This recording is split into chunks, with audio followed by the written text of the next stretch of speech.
जय श्री श्याम साथियों आज की कथा में हम बताएंगे आपको श्री खाटू श्याम जी की कथा कि कैसे बर्बरीक आज कलयुग में श्री खाटू श्याम जी के नाम से अपने भक्तों की सेवा कर रहे हैं, अपने भक्तों के कष्टों को दूर कर रहे हैं। तो चलिए पूरी कहानी को शुरू करते हैं। लेकिन इस कहानी को शुरू करने से पहले एक आपसे विनती है कि अगर आपको हमारे द्वारा दी गई कहानियाँ, हमारे द्वारा सुनाई गई कथाएँ पसंद आती हो तो आप हमारे चैनल को सब्सक्राइब कर लें और बेल आइकन को दबाएं ताकि आगे भी आने वाली कहानियाँ, आने वाली कथाएं आप तक पहुँच रहे। तो चलिए देरी ना करते हुए शुरू करते हैं। जय श्री श्याम। बर्बरीक एक बहुत ही बड़े धनुर्धर थे और बर्बरीक दुनिया के सर्वश्रेष्ठ धनुर्धर थे। बर्बरीक जो है वो महाभारत काल से थे। ऐसा कहा जाता है कि जब पांडव अपने वनवास के दौरान जंगल में अपनी जान बचाने के लिए, वन में अपनी जान बचाने के लिए दर दर भटक रहे थे, तो वहीं पर पांडवों का सामना एक हिडिंबा नामक एक राक्षसी से हुआ और जिसके बाद भीम ने उस राक्षसी से शादी कर ली और उसके बाद उनको एक पुत्र हुआ जिसका नाम था घटोचक। घटोचक महापराक्रमी बहुत ही बलशाली योद्धा था और उसी घटोचक के पुत्र थे महाबली बर्बरीक। महाबली बर्बरीक दुनिया के सर्वश्रेष्ठ धनुर्धर थे। बर्बरीक के लिए 3 बाण ही काफ़ी थे जिसके बल पर वो कौरव पांडव की पूरी सेना को समाप्त करने का दम रखते थे। युद्ध के मैदान में भीम पौत्र बर्बरीक दोनों खेमों के मध्य बिंदु एक पीपल के पेड़ के नीचे खड़े हो गए और यह घोषणा कर डाली कि मैं उस पक्ष के तरफ से लड़ूंगा जो पक्ष हार रहा होगा, चाहे वह हमारा कुल पांडव परिवार हो और चाहे हमारा कौरव परिवार हो।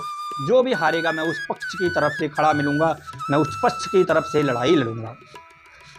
बर्बरीक की इस घोषणा से भगवान श्री कृष्ण चिंतित हो गए क्योंकि भगवान श्री कृष्ण को बर्बरीक के बाहुबल पर पूरा भरोसा था और भगवान श्री कृष्ण को महाभारत के युद्ध का परिणाम भी पता था। लेकिन वो डर रहे थे कि कहीं ऐसा ना हो कि बर्बरीक की कारणबाजी उल्टी पड़ जाए और पांडवों को हार का मुंह देखना पड़े।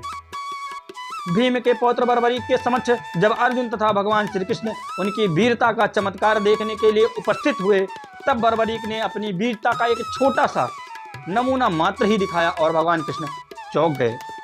श्री कृष्ण ने कहा कि यह जो वृक्ष है, जिस पीपल के वृक्ष के नीचे बर्बरीक खड़े थे, भगवान ने कहा कि यह जो वृक्ष है इसके सारे पत्तों को एक तीर से छेद दो तो मैं जान जाऊं तो तुम बहुत बड़े धनुर्धर हो। भगवान ने बर्बरीक की परीक्षा लेनी चाहिए।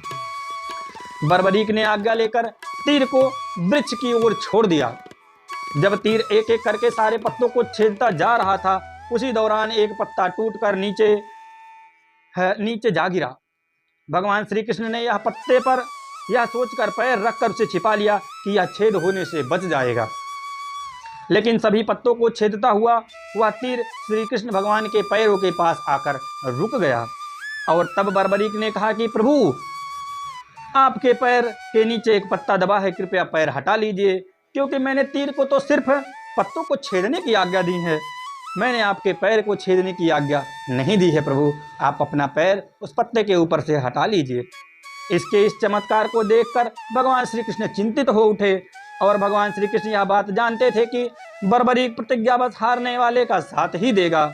यदि कौरव हारते हुए नजर आए तो फिर पांडव के लिए संकट खड़ा हो जाएगा और यदि जब पांडव बर्बरीक के सामने हारते नजर आएंगे तो फिर वह पांडवों का साथ देगा। इस तरह तो दोनों ओर की सेना को एक ही तीर से खत्म कर देगा। भगवान श्री कृष्ण को यह पहले से ही आभास हो गया था।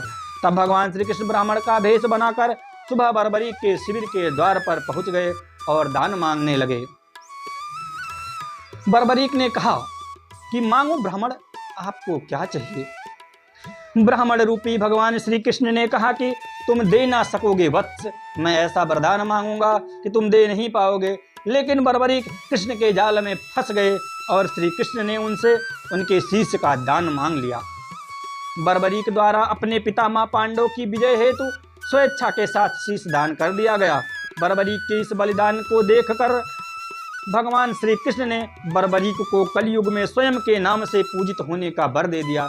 भगवान श्री कृष्ण ने बर्बरीक की इस दान को, इस श्रद्धा को, इस भक्ति को देखकर खुश हो गए और उन्होंने बर्बरीक को एक ऐसा वर दिया कि भगवान ने कहा कि हे बर्बरीक, तुम कलयुग में मेरे नाम से पूजे जाओगे, दुनिया तुम्हें श्री श्याम के नाम से पूजेगी, तुम कलयुग में जाकर श्री श्याम के नाम से मेरे भक्तों का, अपने भक्तों के कष्टों को दूर करोगे और चारों तरफ सनातन धर्म की ख्याति को विख्यात करोगे। और जहां भगवान श्री कृष्ण ने उनका शीश रखा था, आज उस स्थान को खाटू के नाम से जाना जाता है और उसी स्थान को, उसी मंदिर को, उसी जगह को हम भगवान श्री खाटू श्याम नरेश के नाम से जानते हैं। तो बोलो श्री नीली छतरी वाले की जय, जय जय श्री श्याम, जय प्रभु। दोस्तों, आपको ये कथा कैसी लगी, भगवान श्री श्याम की ये कथा कैसी लगी? यदि आप भी भगवान श्री खाटू श्याम के सच्चे भक्त हैं, भगवान श्री श्याम में आपकी भी सच्ची आस्था है, निष्ठा है, तो आप हमारी वीडियो को लाइक करो, हमारे चैनल को सब्सक्राइब करो और हम आगे भी आपके लिए एक नई नई कथा, एक नई नई कहानियाँ आपके लिए लाते रहेंगे। फिर मिलते हैं एक नई कहानी के साथ, तब तक के लिए जय श्री श्याम।